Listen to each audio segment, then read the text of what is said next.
familier de la lettre administrative. Le fond étant déjà fait l'objet de discussion, aujourd'hui c'est la forme que nous allons décortiquer afin de compléter la lettre administrative. Ne bougez pas, je vous reviens dans une petite minute.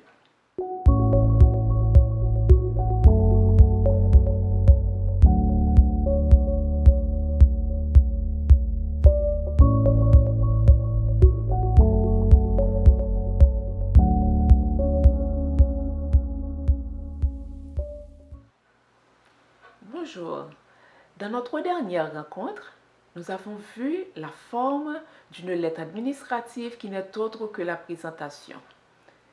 Elle améliore l'échange du point de vue visuel et exprime un certain respect envers mon lecteur.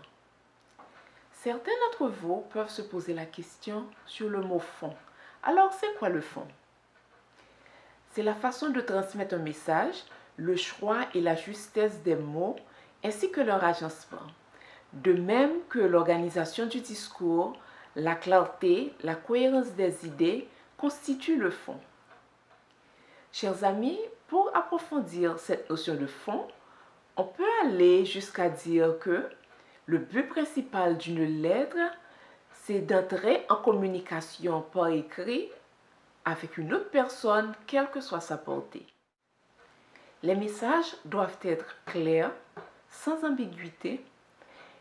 C'est ce qui fait la force d'une lettre. Elle a la capacité également de capter l'attention du lecteur, conscient ou inconscient. Tandis que pour une lettre personnelle, le choix des mots, le contenu des phrases, bref, le fond importe peu. Il y a une certaine familiarité entre les deux personnes qui s'échangent. C'est pourquoi on ne se soucie pas de la formalité, on ne fait que transmettre un message. Tout ce que je viens de dire peuvent être résumés en quelques points. Vous devez les avoir obligatoirement en tête pour commencer une rédaction de lettres. Adoptez un style professionnel, un langage soutenu, utilisez des clichés administratifs.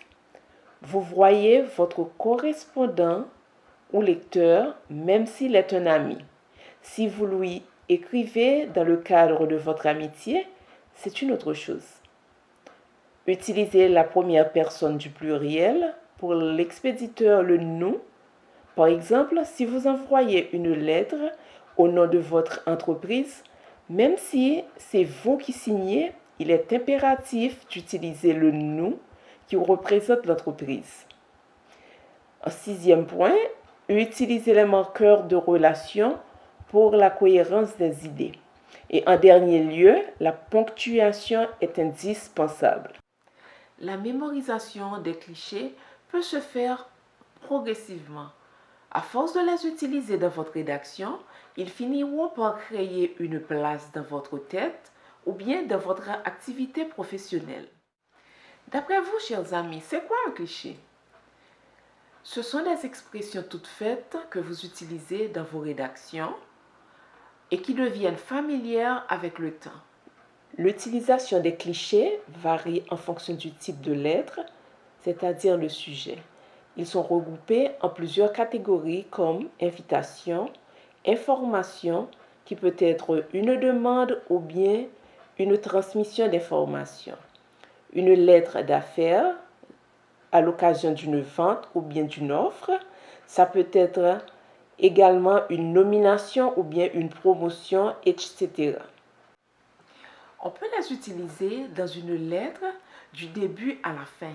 Cependant, ils ne remplacent pas votre rédaction. On peut juste les intégrer dans une rédaction pour la rendre claire. Le plus souvent, on s'en sert dans l'introduction, la conclusion ainsi que dans la formule de politesse. Les clichés ne sont pas seulement les éléments les plus importants d'une lettre. Il y a ce qu'on appelle des marqueurs de relation qui sont super importants. Ils rendent les idées cohérentes. La clarté, la cohérence, ce sont des valeurs qui facilitent la compréhension du lecteur. et garantit l'assimilation du sujet en vue d'un éventuel retour. Et maintenant, je vais illustrer tout ce que je viens de dire à propos du fond en décortiquant la lettre suivante. Sans plus tarder, je commence avec le lieu et la date. Pour le lieu, on écrit le nom de la ville, du pays, l'endroit où vous êtes avec la première lettre en majuscule suivie d'une virgule. Ensuite, la date précédée de l'article le, puis le mois avec la première lettre toujours en minuscule en français, puis vient l'année. Le titre qui précède le nom du destinataire, c'est monsieur ou bien madame. En abrégé, c'est le M majuscule, point en français. En anglais, le MR, point. Pour madame, c'est MME. En anglais, MRS. Pour le destinataire, c'est le prénom suivi du nom de famille. Ensuite vient l'adresse qui comporte le numéro suivant d'une virgule, le nom de la rue, de l'avenue ou bien de l'impasse, puis le numéro d'appartement, le cas échéant, enfin la ville et le pays.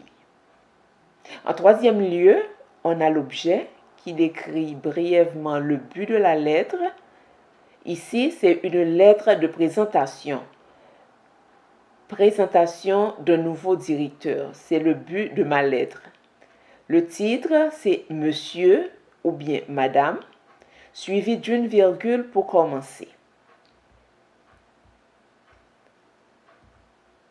Ensuite, l'introduction. Dans l'introduction, le but de la lettre est exposé de manière claire en utilisant un des clichés dont je vous ai parlé un peu plus tôt.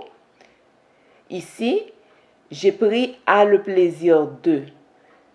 C'est un cliché d'introduction très courant. Il y en a d'autres et il varie en fonction du sujet.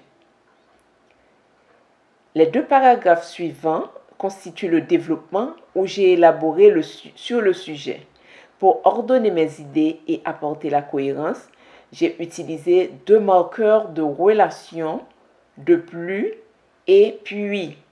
Je pourrais les utiliser davantage si j'avais d'autres faits à exposer. Dans la conclusion, j'ai utilisé encore un cliché dans l'attente de.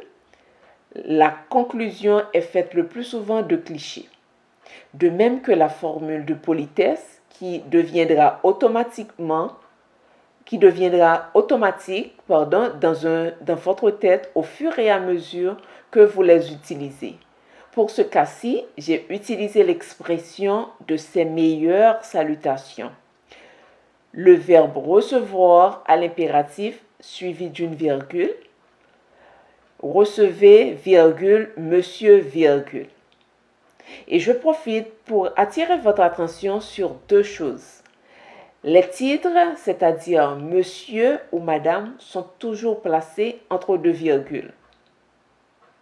Si vous préférez utiliser l'expression nous, ici, vous pouvez dire nous vous prions d'agréer, virgule, monsieur ou madame vient tout de suite après le verbe à l'infinitif.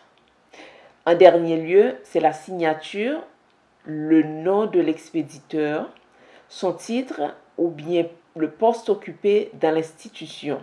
Et enfin, son adresse au complet. Il est facultatif. Si l'adresse figure sur le papier en tête, vous n'avez qu'à mettre le département au service d'affectation. Sinon, écrivez l'adresse au complet parce qu'il y a des institutions qui ont plusieurs locaux avec des services déconcentrés. C'est ce qui m'a fait à notre rencontre aujourd'hui, chers amis. J'espère qu'elle vous a plu et vous aidera à approfondir votre connaissance qui vous facilitera la tâche lors de votre prochaine rédaction de lettres administratives. À bientôt!